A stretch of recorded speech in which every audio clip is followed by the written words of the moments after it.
Hello. Hi, everyone. Good morning. Hi, good So, morning. Yes. thank you for joining this session. My name is Yasir Mohammed. I'm the founder and director of IPOS. So, as you all know, the corporate tax is going to be implemented in UAE very soon. So, as someone dealing with a lot of retailers in this market, we get a lot of questions regarding this point, corporate tax. So, some of the questions we get is like, what exactly is a corporate tax?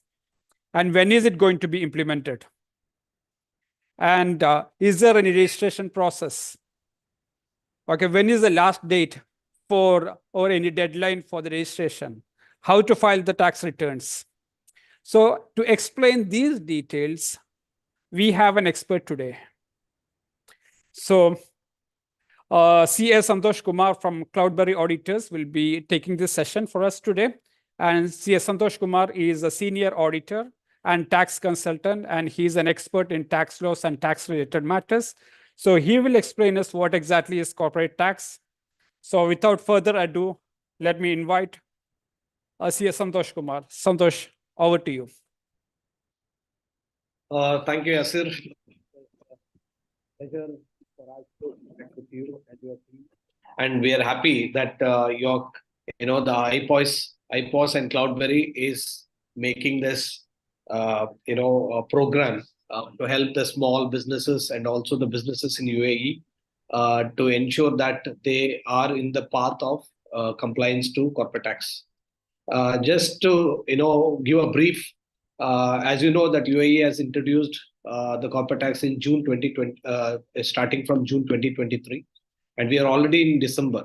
So many businesses are in the process of understanding how this has to be implemented, and the financial year is starting from January 2024. So it is a right time for us to brief you that how we can take this forward, and you can also understand what are the implications under the corporate tax. So I would like to share the screen so that we can run through the slides, and we'll keep you posted. At the end of the session, we have question answers. We can also hear it from you if you have any specific questions, and then we can take it forward from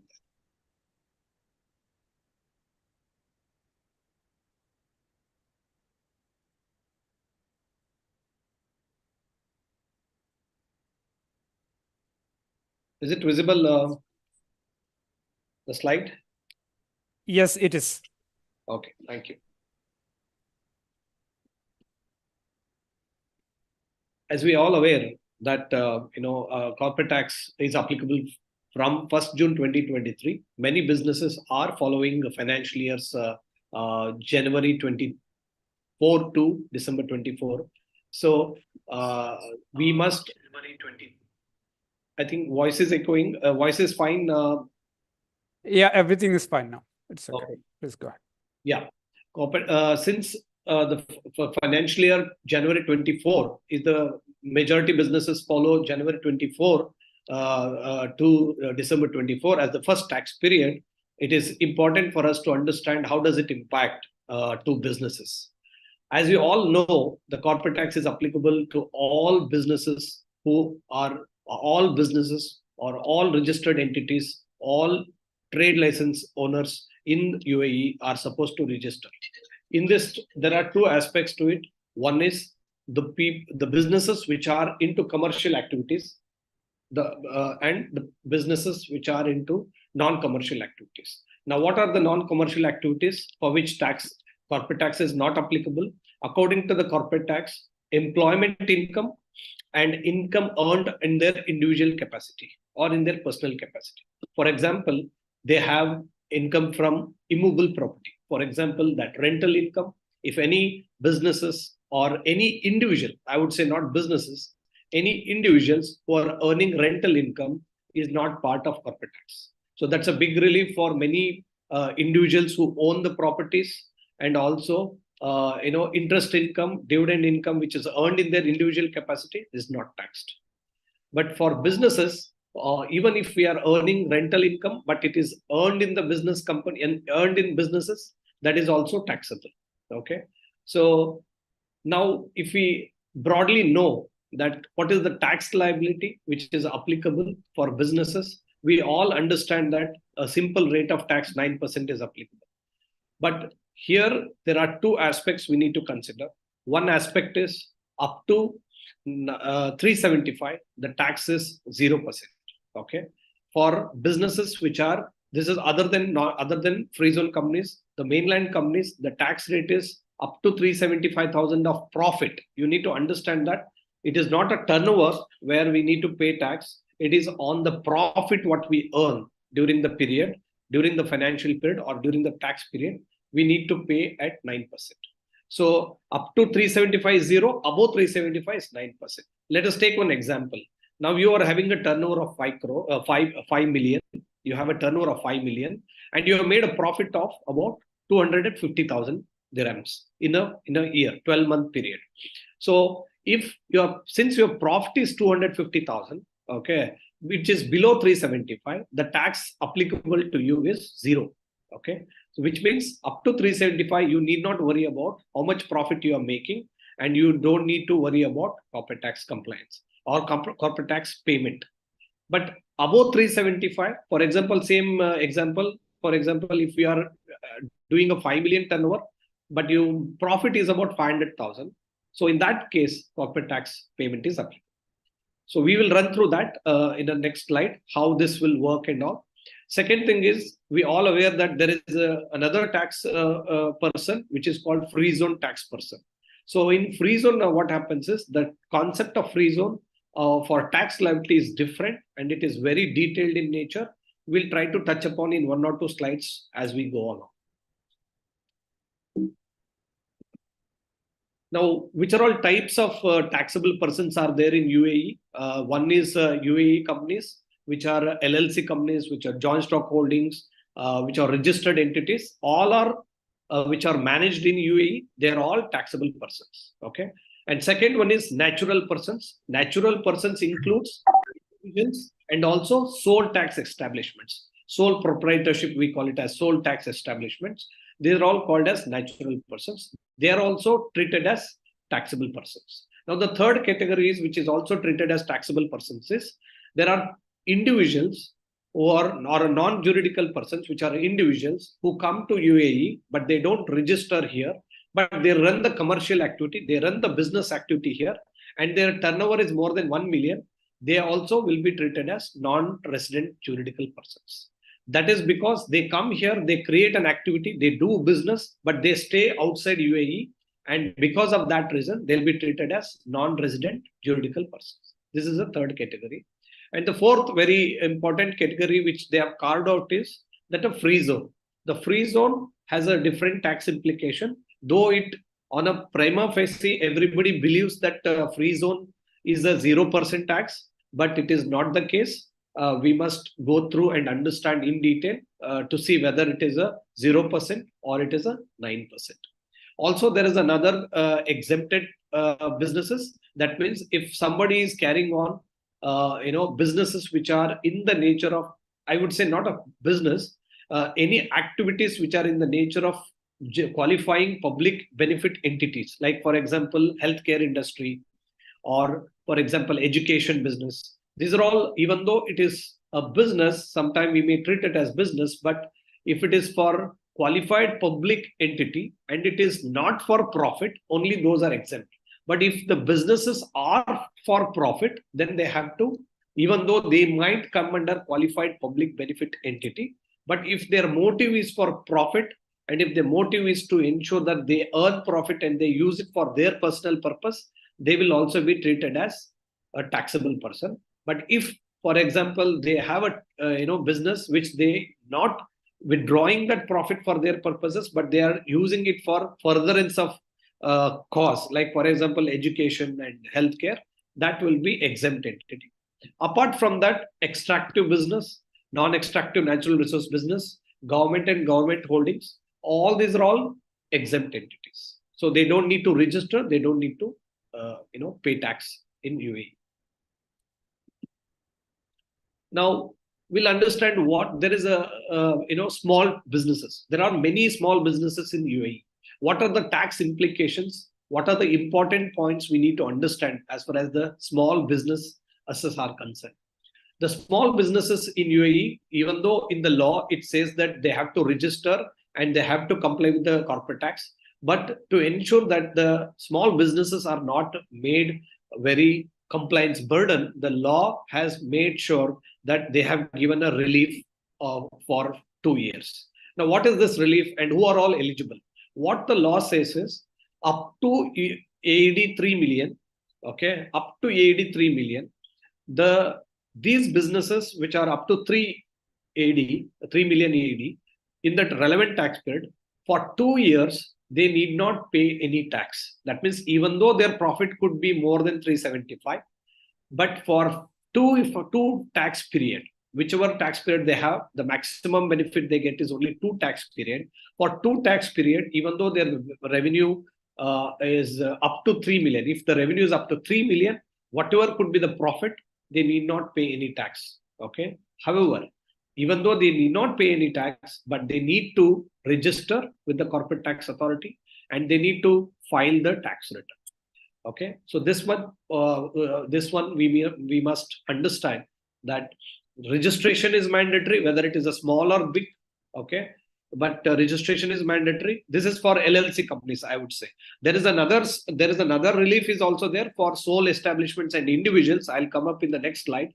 But for LLC companies and other companies, even if you are up to 3 million, you can claim 2 tax period, no payment of taxes, but you have to register and you have to file the tax return.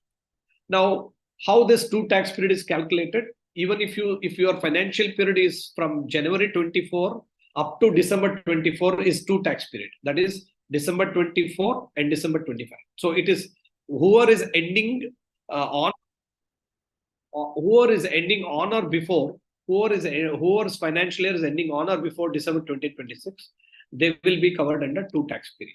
Okay. So one must plan their in corporate tax payment based on this. Okay, but now the question is, what happens to if the turnover is more than 3 million? If the turnover is more than 3 million, by default they will have to register. They'll have to pay tax if the income is more than 375 or the taxable income is more than 75, and then they have to file the tax return. Now they have also said that for small businesses they have used the word a full tax return. That means they may not be required to file a full tax return, which means to say for small businesses, the government may come up with a very simple tax return just to keep them in, to reduce the compliance burden. They may not have to they may not have to file the full tax period return. So in that sense, we believe that in going forward, when the tax return format is released for the review, in that case, they might do a 2 tax return, one for all other companies, one for small businesses. So that is a very good move, which will help small businesses to just file a simple return and then comply to the corporate tax. Okay. Now, one of the very good, interesting benefit which has been given to small businesses is, even though for the year 1 and the year 2 of tax period, you may claim a small business relief, but for some reason you have unutilized tax losses. That means during this 2-year tax period, you may have some tax losses. You may also have some interest expenditure which is not claimable for some reason because of this one. That can be carried forward. That can be claimed until loss is adjusted. So which is a very good move. If you are having some businesses losses which can be adjusted for future period. Okay, and then. But however, now what are the conditions for claiming business relief apart from 3 million turnover limit? The other 2 conditions which are very important is, if you want to claim a small business relief, then the business should not be part of M&E group. Okay, what is M&E group? M&E group is a large companies with more than 3 billion consolidated turnover. You should not, the small businesses or the companies which we are claiming small businesses must not be part of this M&E group, and it should not be a free zone person. That means if we are in a free zone person, then we may not get a small business relief. We'll come to that. What is a free zone person? We'll come to that. But if you only these 2 conditions are there. If you are not a part of M&E group and you are not a free zone person, then you can claim the small business relief. Okay, apart from the turnover limit. Now, there is another benefit also which has been provided to small businesses, is that transfer pricing documentation is not required, but the transaction must be at arm's length. Now, this is very important for small businesses, because what happens is many businesses will plan their transaction through related parties. Like suppose a company is owned, main company is a distribution company, and they purchases from their own related party another company. Okay, and in those kind of transactions, now what government is saying is, just because you are purchasing or selling to a related party, your transactions cannot be priced, which will transfer the profit from A company to B company. So there must be a commercially viable, or there must be a commercially justifiable transaction between two related parties. Okay, so if you are not claiming small business relief, then you might have to follow the transfer pricing documentation. So we will explain the transfer pricing documentation, which itself is a very lengthy process in understanding. But you must think like this. Suppose if you are transacting with an unrelated party, how will you purchase, at what rate you purchase, and at what price you sell? That the same price or the similar price you must be able to purchase, or you must be able to transact with your related parties. This is what you need to understand. Okay, so that the profit is not unduly transferred from one business to another business. This is very important if you have to claim the small business relief. Otherwise, the tax authority, FTA, might reject your purchase and sales. They might do an adjustment to your revenue, or they might do an adjustment to your transaction, which will trigger a larger tax implications to you at a later date. Now, one more very important thing which government has very specifically mentioned in the law is that artificial separation of business arrangement just to take a corporate tax advantage. For example, now you have one company and you are doing businesses in one company which turnover is about 6 million. Now you would like to avail this 3 million small tax relief. So you cannot split the business and say that now I am doing only 3 million business in two. So what they're trying to say is, for the purpose of corporate tax advantage, you want to split the business for taking this corporate tax advantage will be viewed seriously. If you are doing two separate businesses, and then to claim that if you're doing entirely a separate business and it has an entirely separate license, you can always run in two separate licenses, 3 million. But now you cannot say that I have splitted this business, same nature, same owners, but you split it into two business. This can be viewed very seriously. This is what the law has provided in the law has provided. So one must understand that we must be careful whenever we are doing any structuring we have to do for the purpose of compliance. Now, they also given an option for natural persons. Natural persons include sole establishments. Natural persons include sole establishment. Now, they have also provided us some relief in this case as well. Now, what is this relief? In this case, there is no need to register for corporate tax if your turnover is below 1 million. Okay, so which is a very good relief, which means up to 1 million, your revenue or the turnover, you need not register with corporate tax. You need not file any tax return. You need not pay any tax. But in the case of small businesses, that is LLC companies, even though up to 3 million, up to 3 million, they have to register mandatorily. They have to file taxes mandatorily. Only tax payment is not to be done for 2 years. After 2 years, the tax payment is also to be made in the case of small businesses. But in the case of natural persons up to 1 million, you need not register, you need not tax pay, and you need not file the return as. So, which is a very good, benefit which is extended for small businesses who are natural persons. Okay. Now, but this natural person, what we are talking about, 1 million, this is for the purpose of business or business activity having a permanent establishment in UAE or having a state sourced income. That means we have a business in UAE, we have a trade license, we are running a business in UAE, and our business revenue is or turnover is less than 1 million. For that, it is applicable. Now, what and all business activities mean? It includes any commercial activity, any industrial activity, any agricultural, vocational, professional, service, or excavation. Any activities are covered as business activities. Okay. But for natural persons, what are not treated as business activity, what are not treated as an income, is employment income, personal investment income. What does it personal investment income means? That could be interest, that could be dividend, okay, that could be from sale of shares, sale of mutual funds, sale of bonds. They're all part of personal investment income. They are also not to be treated as income for corporate tax purposes. Or also real estate investment income. Now, what is this real estate investment income? Real estate investment income means is an interest rental income from properties. It could be commercial property or it could be residential property.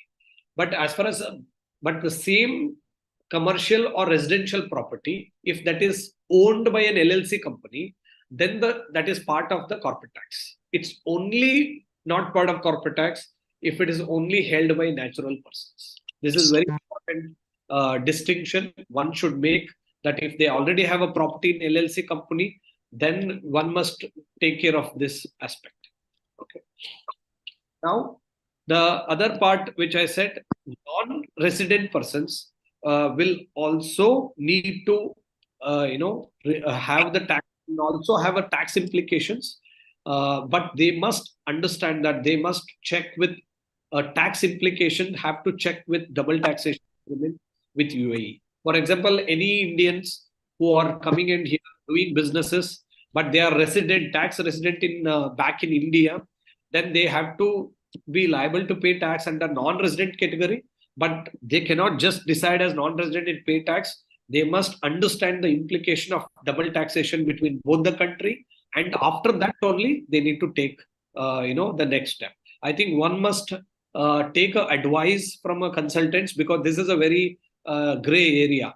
People who are coming from outside UAE, who are not a resident in UAE, who does not have any resident visa and so on, they only come occasionally and do business, or they come and do some transactions here. One must need to refer that with double taxation and then understand the implication before they complain to the corporate tax under UAE.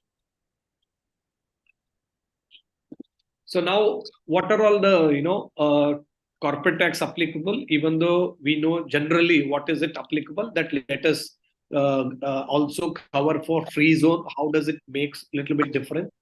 One is individuals and juridical persons, 0% up to 375, 9% after 375. Okay, that is for individuals and juridical persons. Juridical persons means like LLCs and the registered entities. Okay.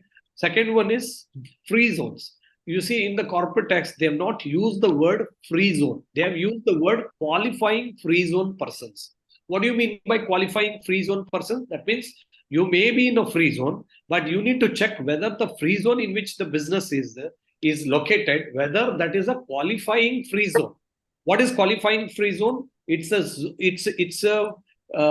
zone, free zone, which is approved by the law, which provides a tax benefit or a tax relief to the businesses. So one must write to their respective free zone or contact their PRO and get it clarified that whether the free zones in which their businesses are there, whether they are having a corporate tax exemption as approved by the law.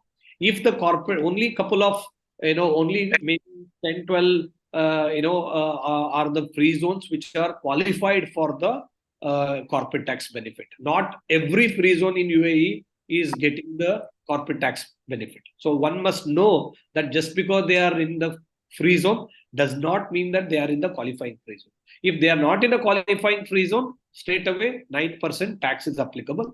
If they are in qualifying free zone, to get that 0%, there is a lot of steps to be followed, but that is something that we can cover it in another session. But we will do a small brief on that so that you can understand it is that to get that 0%, how much effort businesses have to make Is it worth making that effort is something that also we can look at it. For small businesses with small profits, sometimes you may feel that getting that 0%, is not worth, or that claiming that 0% is not worth, because it comes with a lot of other risks. Okay, that we will cover it up in a very brief way so that you can understand. Okay. Now, how do we make the tax computation? Before coming to the tax computation, we will have to understand what expenses are not allowed as expenditures in the corporate tax. Okay. Apart from other things, the first is any payments which are not, which though it is mentioned as bribe, any payments which are not having the adequate justification, which you cannot explain why it is spent. It can be the law can disallow that. Fines and penalties are not allowed. The zakat or donations to non-qualifying public entities is also not an expenditure. Dividends and other profits distributed to owners is not an expenditure. Okay. Then any expenditure which are not for wholly for the business. Okay, any personal expenses are not a expenditure. Like for example, now you may be paying rent of a director's house. You may be paying telephone bill of the director's house. Okay, all these are all can be a questionable expenditure. You cannot say that it is a business expenditure. It is a personal expenditure of the shareholder or the promoter. So one must know that earlier these distinctions were not made in businesses. They thought that every expenditure is our expenditure. Even we have seen some of the cases that children's education fees paid from the company books. A lot of personal expenditures were booked into the company books. Now that is not allowed. So one must know that these expenses, if it is allowed, tomorrow the authority will reject it, then you may have to pay with penalties in this regard. So one must plan this very clearly. Second is very important is if you are booking an expenditure of a business in a B business, then that is also not allowed. Okay. Suppose you have two companies, instead of you might have salary booked at one business, but they are also doing services in the other company as well. So these kind of things are not allowed. So one must plan this well in advance so that you will not get a penalty from the corporate tax authority. And next is, there are a lot of expenditure we book in the books saying that entertainment expenditure or maybe business development expenditure. Only 50% of that is allowed. Remaining 50% is treated as not a business expenditure. Why this has been put in place? Because if suppose family goes also, we treat it as business expenditure and then we put it. They say law does not argue with you. They say that even if you have spent 1,000 dirham, I'll allow only 500 dirham. So this is how it is treated as. Okay. Now next is very interestingly is interest expenditure. Now if you are spending interest expenditure which are more than 12 million, up to 12 million, you can claim it in the books of account in the same year. If the interest expenditure is more than 12 million, that is only 30% of the your EBITDA, or 12 million, whichever is higher is provided. Okay. So this is one interesting thing which they have said. Apart from that, personal expenditures and all, as we explained. So one must be careful about claiming expenditures in the books of account now. You cannot say that anything and everything relating to various businesses, I'll put it in one books. These kind of things will not be allowed. Okay. When you have multiple businesses, respective expenditure to be booked in respective businesses only. Okay. So this care should be taken. Now, this is how generally, how the tax liability will be computed. Net profit before interest and tax. And then, all other exemptions like foreign PE, unrealized gains. Unrealized gains are not like, for example, in businesses, you might have a trademark, brand and all this thing. So any gain or loss on that, we can claim it as a deduction. And, intra-group transfer of asset. That is, if you're, for the one time, if you're transferring asset from A company to B company, which is owned by same promoters, that also you get there is no tax to be paid on that. And interest expenditure is there. This is just a simple calculation, and we can elaborate it on a case-to-case basis. But one must know that Up to 375 for a mainland company, up to 375 tax is 0. Above 375 only tax will get deducted. This is how generally the tax computation is followed. Now, I think we can also kind of run through on the for five minutes on the free zone person. So one must know that free zone person does not mean that directly you can say the tax is at 0%. You cannot say that. Only if you are earning a qualifying income. Now, what is qualifying income? If the businesses, if you are located in a qualifying free zone, that means you are a free zone company, but your free zone in which your business is operating, it is a qualifying free zone, okay, and it is carrying on the below activities, whatever activities we are listing, like fund management, treasury, manufacturing of goods or materials, logistic services, distribution of goods or materials within the free zone. Only when your activities are in the specified activities, only when you carry on these specified activities and it is carried with the free zone persons, then only your tax will be at 0%. That means then only you can be say that I am having income from qualified activities. After that, once you ensure that you are having any one of these activities and you are getting 95% of that income, if you are getting that 95% of the income from only qualifying income and the qualifying activities, then only you are eligible for 0%. Otherwise, you will not be eligible for 0%. For example, let us take your turnover is about 10 million. This 10 million is revenue is coming from manufacturing of some food items. Okay, this 10 million is coming from. In that, your revenue out of 10 million, 9 million is coming from manufacturing of selling of food items and all this thing.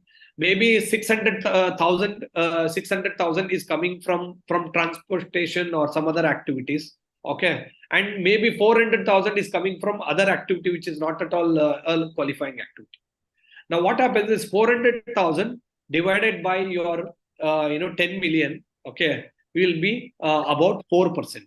Okay, since this non-qualifying activity or non-qualifying income is only 4%, then your 96% is from qualified activity. Because of that reason, you will be eligible to get 0% tax.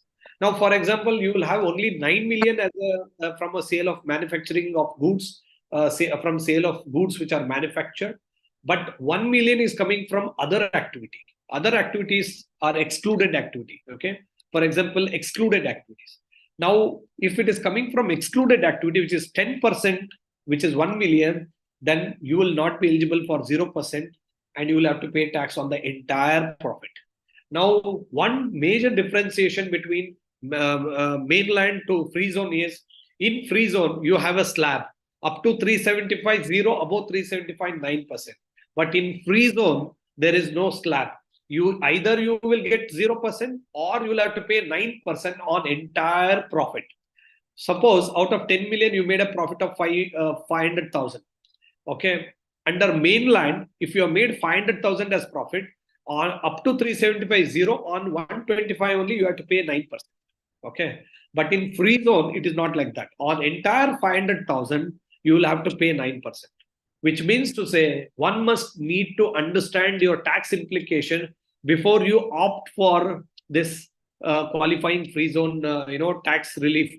Okay, if you want to avail this for free zone, then one must know that you should not do any other businesses. You must not mix the businesses in free zone so that you don't get into problem at a later date. Okay, so you have to choose whether you would like to go with free zone benefit or you would like to go with mainland taxation. You have an option to choose as well. So once you elect it, then you need to follow that. Now, one more a dangerous provision is there for free zone, qualifying free zone is, suppose you are a qualifying free zone and 1 year you made a mistake of having more than 5% from excluded activities. In that case, if you for 1 year you are rejected for that you are not a qualified free zone for 1 year, the next 5 years you will not be able to claim the 0%. That means for next 4 years, that is the current year and the next 4 years, you will have to pay tax as a mainland company or as a normal company, not as a free zone person. So one must know that for every year, you need to plan your operations properly. You need to dissect your excluded activities. You should not mix various activities into the free zone, qualifying free zone activity company, so that you will claim the 0% benefit properly. Okay. Now, this is the some illustration how this will happen and things like that. Okay, which is excluded activity and income from. So one small differentiation is in this case is if you are having an immovable property in a free zone, that if it is rented out to only a free zone person only, it will be treated as qualifying activity. Okay. For example, you have one free zone company and you are doing 100%, you are doing only manufacturing activity, no other activities there, but you have a you have a commercial property there, and that commercial property you have rented out to a non-free zone person. Then that activity of renting, which is to a non-free zone person, will be treated as excluded activity. Then you might have to check whether that 5% threshold will be breached or not. So one must need to understand that that 5% limit is there in the free zone. If you cross that 5% threshold from an excluded activity, you will have to pay tax on the entire profit. Okay, so this is very important update. One must plan your transactions properly. Now, there is one small transition rule is there, which I would like to explain, that the companies or any companies which are having properties in their books of account. Okay, if you might have purchased this property maybe 10 years back, but you are selling it in this corporate tax period. Now you might have bought it at very low price, maybe 100,000 dirhams you might have purchased, but now you may be selling at 3 million, 4 million, depending on the property. Now, as per corporate tax, if you are selling a property during the tax period, you have to pay tax between your original cost, between your cost and the selling price. Since you are holding this period before the tax period, the government has given one-time relief. Government has given one-time option. You have an option to restate your value of property as on 1st June 2023, so that suppose, for example, that the property which you purchased in 1995 at 100,000 dirham, now it may be 3.5 million worth. Okay, so that 3.5 million cost you need to bring it to the books of account, so that when you sell it for 4 million or 5 million, you'll pay only on the differential 5 million to 3.5 million, only on the differential gain only you have to pay tax. If you do not elect this one-time relief, then you will have to pay tax from 100,000 to 5 million, which will be very high. So this you must connect your consultants, because we can help you out to set up this higher cost in the books of account, so that you need not pay tax on this pre-tax period holding. So this you can connect us. We can help you out in valuation and all these things, if there is any such properties are there. Okay. Then, so how do we go forward? On the conclusion, how do we go forward? How do we implement it? You please review your, you make a one impact assessment of the corporate tax based on your business, just to ensure that which option to go, whether I would like to go with mainland tax paying option or free zone option. So one can make a detailed impact assessment. We can do a detailed impact assessment if you want it, so that it will help you to decide whether I should opt for a particular option or B particular option. Okay. So identify what is the best tax structure it is applicable for you, so that we can do a tax planning for you, and then it will help you to plan your taxes if any tax implications are there. Third thing is review your contracts. If you are doing a lot of transaction with related party, review your contracts. Have a proper documentation between related party transactions, so that the pricing and all is documented. Okay, and then those things can be taken. And the fourth thing, very important, is if you have you have a partnerships which are not registered partnership, or if you have a partners which are not in the books of account but we are paying salaries, there are a lot of implications. There are a lot of unorganized business structure will be there. We have to review that unorganized business structure and make sure that it is organized, so that you get all the tax benefit. See, one of the thing is many people will be knowing that salaries now, many businesses, the owners does not take proper salaries. Okay, that proper salaries, why it has to be taken now, and there must be a proper contract between companies and the owners or companies and the partners or managers or directors, because you cannot suddenly increase your salary from 10,000 to 30,000 or 50,000 under corporate tax scenario. One must follow certain corporate law, corporate tax principle before they adhere to, increase in salaries or making, higher salaries to their family members or the owners. So one must make a proper organization structure so that legally whatever you are claiming is allowed by the authority. Okay. And if there is any system issues, if your accounting is not proper, if your books of accounts is not kept properly, one must make sure that you keep the proper books of accounts. On the point of books of accounts, as per corporate law, 7 years what books of account to be kept, 7 years your bills has to be kept, 7 years your books of accounts to be kept. So the authority has time for looking into your books for 7 years. So one must keep your books account for 7 years. Okay. So with all this summary, I think we can go to a question and answer sessions, and then we can take it forward. Over to you, Yasir bhai. Thank you so much, Santosh. That was a great session, a detailed session. Thank you so much once again. So for the benefit of our audience, I think it's like if you can just sum up like what exactly you've gone through, like in one sentence each, what exactly is a corporate tax? Then when is it going to be implemented in UAE? How is the registration process? When is the last date or deadline for the registration? And when is the deadline for, maybe when is it going to be the first tax return filing? Okay. So if you can just cover in one word, one sentence, all these things, maybe we can summarize that. That will be great. Yeah, sure. Yes. Now the corporate tax is already implemented. It is started from June 2023. Those financial year whose financial year is July 23 to June 24 is the first tax period. Now the first for other businesses for January 24 is the first tax period starting January 24 to December 24. The registration has to be completed before September 29 months before the before the completion of before the end of the tax period. The 30th September 24 is the tax registration deadline. That means 6 months before the end of the tax filing period. For example, now for July 23, they have to register it before 30th September. Their first tax return will come in March 25. Okay. For January to December 24, the tax filing period is September 2025. Okay. So that is the first tax return will come. Okay. That is the first tax return will come. And one must register it before 30th September 24. So we have in next 10 months, they must have to register it. Okay. So this registration is an online process. Okay. One must have to have all the documentation and they can apply for registration. We can also help them.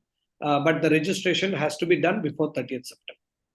So basically, it's like every entity, every corporate entity, every business entity has to register. Yes, except natural persons, up to 1 million turnover, natural persons, they need not register.